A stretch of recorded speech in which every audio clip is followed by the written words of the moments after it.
Hey guys, welcome to channel and welcome to a new video. आज हम बात करेंगे बार्सा और मालोर्का के बीच में जो मैच हुआ कल रात को, उसके बारे में थोड़ा बातचीत करेंगे, प्लेयर रिव्यू करेंगे, टेक्निकल एनालिसिस करेंगे और हमारे चैनल में जो नए हो वो सब्सक्राइब करके वीडियो देखना स्टार्ट करना और जो लोग हमारे पुराने सब्सक्राइबर ऑलरेडी है वो लाइक और शेयर जरूर करना और जल्दी से हम लोगों का हमारा 100 सब्सक्राइबर पूरा करने के लिए जरूर हेल्प करना। राइट, चलो स्टार्ट करते हैं। तो वीडियो स्टार्ट करने से पहले मैं एक चीज़ आपको बताना चाहता हूँ, जो ला लीगा फैंस है, बार्सा रियल या फिर ला लीगा जो मैच देखते हो, कैसे देखते हो यार। कल मैं रात को मैच देख रहा था और उनका इतना फालतू कमेंट्री था, लाइक मैच घमासान हो रहा है, 2-2 के ड्रॉ से मैच खत्म हुआ, आप लोग जानते हो शायद। कहने के एक 2-2 एक कंपटीशन देखने को मिला और ऐसे कमेंट्री कर रहे हैं रात को। अगर हम लोग जो एशियन पीपल है, एशियन जो ऑडियंस है, थोड़ा एनर्जी नहीं मिलता तो कैसे हम लोग रात में वो मैचेस देखेंगे। प्रीमियर लीग का कमेंट्री खतरनाक होता है, कहने कि एक गोल होता तो घमासान कमेंट्री होता है, राइट। और यहाँ का कमेंट्री मतलब ऑलरेडी मुझे नींद आ रहा था और ये लोग तो और भी ज़्यादा सुला दिया, राइट। तो चलिए स्टार्ट करते हैं।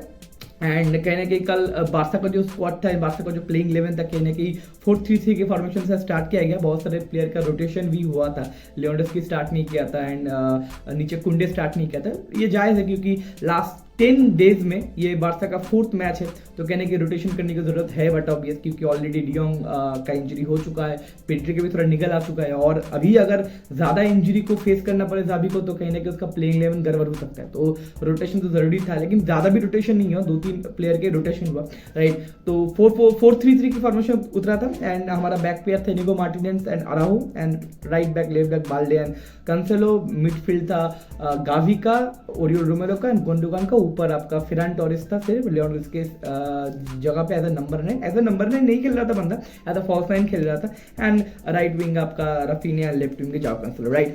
तो मैच 2-2 के कहीं ना कहीं ड्रॉ से खत्म हुआ एंड थोड़ा बहुत डिसअपॉइंटेड हो गया बार्सा फैन, क्योंकि बार्सा फैन कहीं ना कहीं पिछले 3-4 मैच में बैक टू बैक बहुत सारे गोल्स एंड कमबैक्स देख के आए। लेकिन आपको ये चीज़ समझना पड़ेगा, because it's not a battle, it's a war. ये लंबा लीग है, कहने के आपको ये सब मैचेस देखना पड़ेगा, ये सब मैचेस फेस करना पड़ेगा जहाँ पे आपका टीम पॉइंट्स ड्रॉप करेगा, कहने के आपका परफॉर्मेंस अप एंड डाउन होगा। ऐसा नहीं हो सकता कि हर एक मैच में 4 गोल 5 गोल बार्सा फेल दे, राइट। तो कहने के एवे मैच था, बार्सा को उतना प्रेशर नहीं होना चाहिए था क्योंकि मद्रिद ने भी पॉइंट ड्रॉप किया। कहने की बार्सा, ये भी एक नेगेटिव पॉइंट है, कहने की बार्सा अगर ये मैच जीत जाता तो बार्सा 1 नंबर पे रहता, लेकिन वो लोग अभी मद्रिद को फिर से अपॉर्चुनिटी दे दी है। आज रात को रियल मैड्रिड का मैच है, मद्रिद अगर मैच जीत जाता है तो बैक फर्स्ट पोजीशन में चला जाएगा रियल मैड्रिड, राइट। तो चलिए स्टार्ट करते हैं एनालिसिस। पहले प्लेयर रिव्यू करते हैं। टर स्टेगन का थोड़ा बहुत अच्छा ही मैच था, कहने कि एक हाउलर कर दे, उससे एक गोल कंसीड भी कर दिया बार्सा, लेकिन कहने कि पूरा अगर मैच देखूं तो टर स्टेगन इज गुड एंड कहने कि अगर सेंटर बैक प्लेयर के बारे में बात करें, आराहू और इनिगो मार्टिनेज, दे वर क्वाइटली गुड। जाओ कैंसेलो एंड बाल्डे भी अच्छे थे, लेकिन कहीं ना कहीं बाल्डे का मैंने 2-3 चीज़ देखा कि क्योंकि बाल्डे का मैंने 2-3 चीज़ देखा, बाल्डे अटैकिंग एरिया में ज़्यादा ऑपरेट करता है, राइट। डिफेंसिव एरिया में उतना उसका जो एक्टिविटी उतना ज़्यादा अच्छा नहीं है एंड कहीं ना कहीं वो कंपोजर जो लेफ्ट बैक का जो कंपोजर है वो बाल्डे नहीं दे पाता ये। बट अब ये हो सकता है क्योंकि Balde is quite young, Balde के बाद वो मैच्योरिटी, वो कहीं ना कहीं गेम एक्सपीरियंस नहीं है, धीरे धीरे बाल्डे भी मैच्योर हो जाएगा।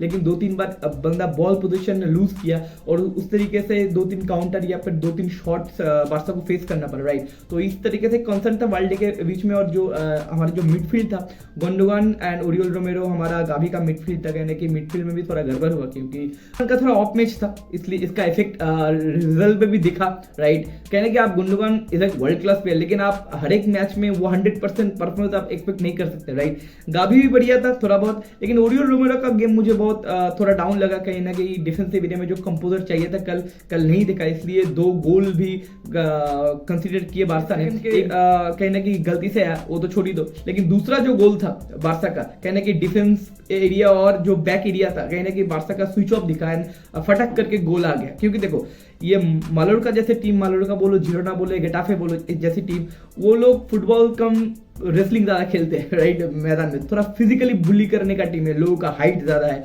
तो फिजिक डोमिनेट ऐसे टीम को अगर आप मिडफील्ड में ऑफ करना चाहते हो तो आपके जो डिफेंस मिडफील्डर या फिर आपके जो डिफेंस एरिया के जो प्लेयर्स थे, सेंटर बैक बोलो या फिर डीएमएफ बोलो, आपका उनको कहीं ना कहीं अवेयर होने की जरूरत है। लेकिन वो स्विच ऑफ हुआ बार्सा की कुछ मिनट के लिए, कुछ सेकंड के लिए, और वहाँ पे कहने कि हेडर जीत लिया मालोर्का ने, कहने कि दूसरा गोल बारसा कंसीड करेगा। वो गोल अगर नहीं होता कहीं ना कहीं तो मैं का एक पॉजिटिव रिजल्ट निकल भी सकता था, राइट। एंड अगर विंग पे बात करें, रफीनिया इज क्वाइट गुड, उसका एक बैंगर भी आया राइट विंग से।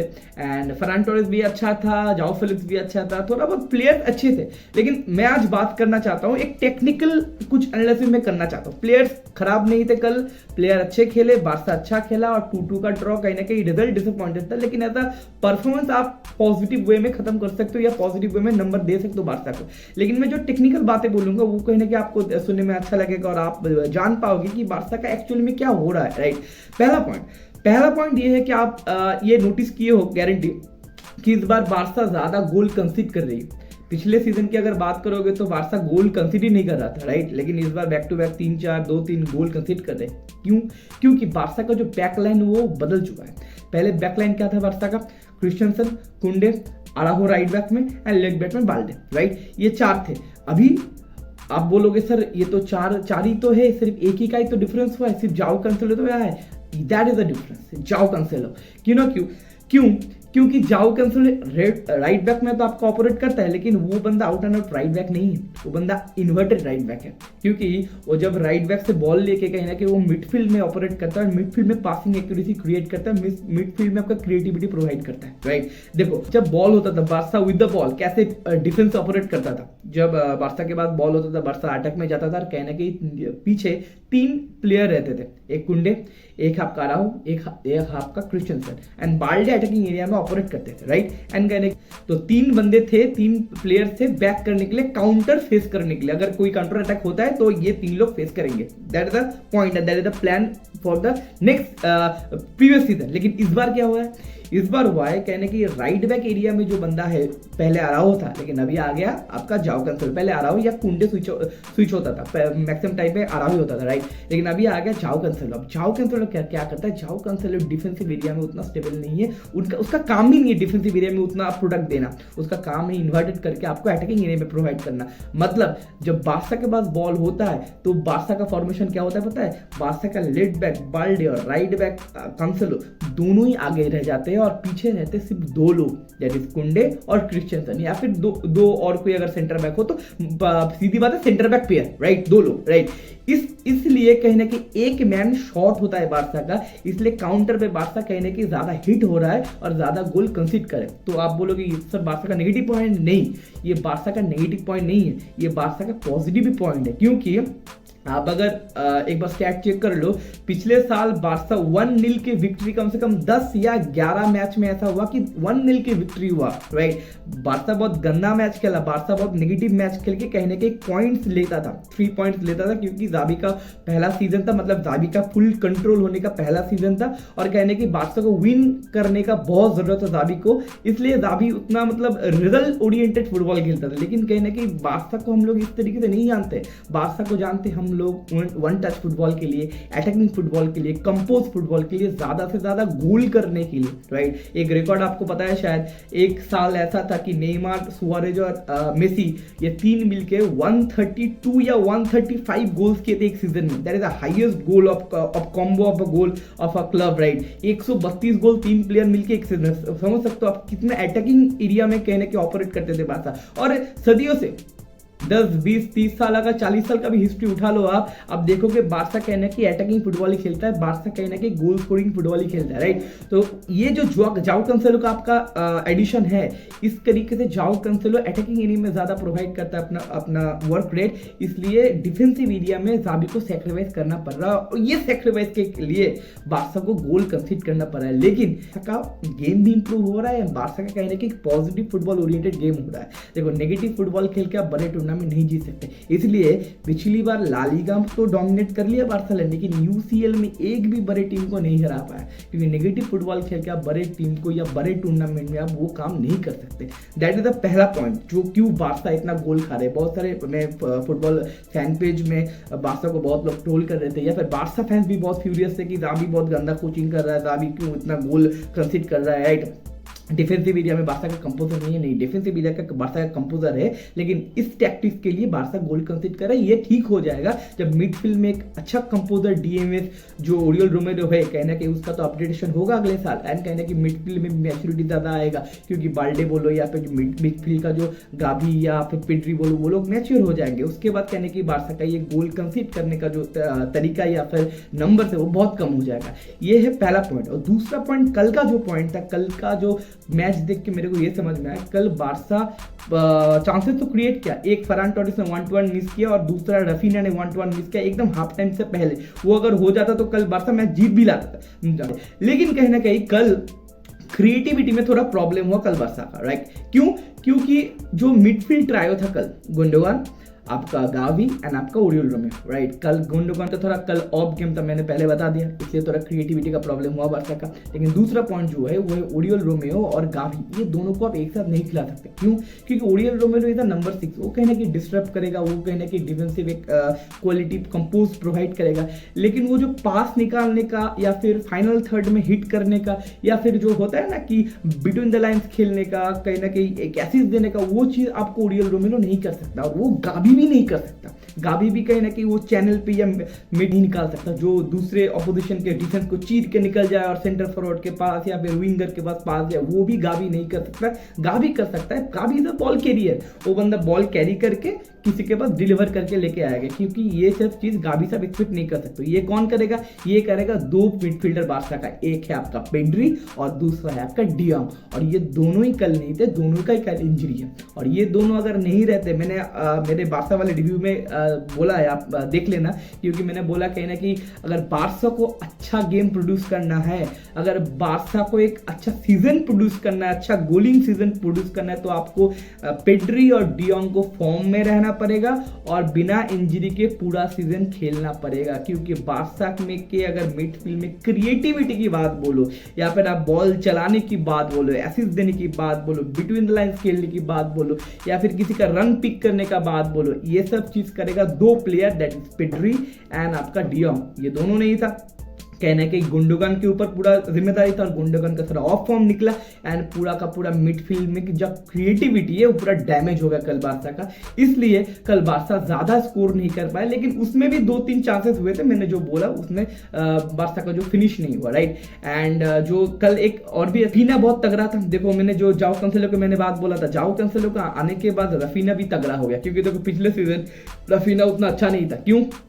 क्योंकि जो राइट बैक है ना उसके साथ रफीने का कनेक्शन नहीं बन रहा था। राइट बैक के साथ अगर आपका जो राइट विंग उसका अगर कनेक्शन ना बने, तो उसका रन पिक ना करे, ओवरलैपिंग ना हो, तो राइट बैक पूरा क्या बोलते हैं कमजोर हो जाता है या फिर एक सॉर्टेड आप बोलो कि साइड हो जाता है। इसलिए रफीनिया अभी बहुत अच्छा खेल रहा है, क्योंकि जाओ कैंसेलो उसको पास दे रहा है, ओवरलैप हो रहा है, रफीना का पास पिक कर रहा है बंदा, तो इसलिए रफीना भी कहीं ना कहीं एक्टिव हो गया। कल तो बहुत अच्छा एक बैंगर भी दे दिया रफीना ने, एंड कहने की that is the point. And Lewandowski आया उसके बाद एज अ सब्स्टिट्यूट, उसको भी 1-2 चांस मिले लेकिन वो बरी नहीं कर पाया, तो होता है ऐसा, right? That is the all technical analysis and I hope Barça ये चीज ओवरकम करे और जल्दी से पेड्री और डियांग को फिट करके लेके आए। अगर पेड्री और डियांग फिट होके ना आए तो जिस तरीके से काउंटर पे खुल रहा है बारसा, मुझे लगता है यूसीएल में कुछ गड़बड़ हो सकता है। बड़े टीम के खिलाफ तो बारसा ज्यादा से ज्यादा गोल कंसीड कर जाएगा, लेकिन अगर ये चीज के ऊपर ज्यादा थोड़ा कंट्रोल कर ले तो बारसा के पास एक अच्छा season,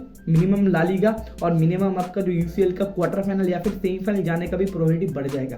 and that is all my analysis. और कल एक और पॉजिटिव बात मैं बोलना चाहता हूँ कि एक सब्स्टिट्यूट से एक बंदा आया, दैट इज फर्मिन लोपेज, वो बंदा कल गोल किया, right? Again La Masia product after Yamal, Fermin Lopez La Masia product. मुझे बहुत अच्छा लगता है जब किसी क्लब के एक एकेडमी के प्रोडक्ट आके काम अच्छा करता है, क्योंकि देखो बारसा जब बारसा का प्रॉब्लम हुआ, बारसा अपने एकेडमी के ऊपर ही देखा। अब देखो अगर बारसा का जब कोचिंग का प्रॉब्लम हो रहा था, कोमन को सैक करने के बाद बारसा अपने एकेडमी के प्रोडक्ट जावी हर्नांडेज़ के पास ही गया, राइट? बारसा का जब मेसी के बाद अगर जब प्रॉब्लम हुआ था गोल स्कोर करने का या फिर फाइनल थर्ड में एक बंदा चाहिए था, तब अब हमारा फाती आया था, राइट? अगर आप बोलो कि बारसा का जब प्राइम टाइम था, द गोल्डन एरा, आप बोलो जावी बोलो, इनिएस्टा बोलो, ये सब चीज, ये सब प्लेयर्स या फिर मेसी भी बोलो, आप ये जैसा प्लेयर लामासी का प्रोडक्ट, तो कहीं ना कहीं ये जो एकेडमी है बार्सा का, that is the heritage, that is the history of Barca. कहने के लामासी से जब प्रोडक्ट आता है, जब प्लेयर्स आते हैं, तो मुझे बहुत अच्छा लगता है। एक और कल लामासी का प्रोडक्ट गोल हिट किया तो मुझे बहुत अच्छा लगा, right. That is the all analysis, that is the all thing. Barca fans मुझे जरूर कमेंट करके बोलना कि कैसा लगा एनालिसिस और कैसा लगा जो टेक्निकल चीज मैंने शेयर किया आपके साथ, कैसा लगा आपका। That's all my analysis. Barca का जो फैंस जो ये वीडियो देखने वाले हो वो जरूर मुझे कमेंट बॉक्स में बोलना कि और भी कुछ टेक्निकल चीज आपने नोटिस किया कि नहीं, राइट। एंड अगर बार्सा को आप किस तरीके से देखना चाहते हो और कौन से पोजीशन में देखना चाहते हो इस साल, आपका एक्सपेक्टेशन क्या है, जरूर कमेंट सेक्शन में जरूर लिखना। And that is all in my video. And हमारा नेक्स्ट वीडियो आने वाला है मैनचेस्टर यूनाइटेड और क्रिस्टल पैलेस का कल जो मैच है उसका थोड़ा एनालिसिस हम लोग करेंगे नेक्स्ट वीडियो में, तो स्टे ट्यून। अगर आपको हमारा कंटेंट अच्छा लगा तो like, subscribe and share with your friend. And I hope आप फुटबॉल कंटेंट के लिए connect with our multiverse. Take care, bye bye, see you.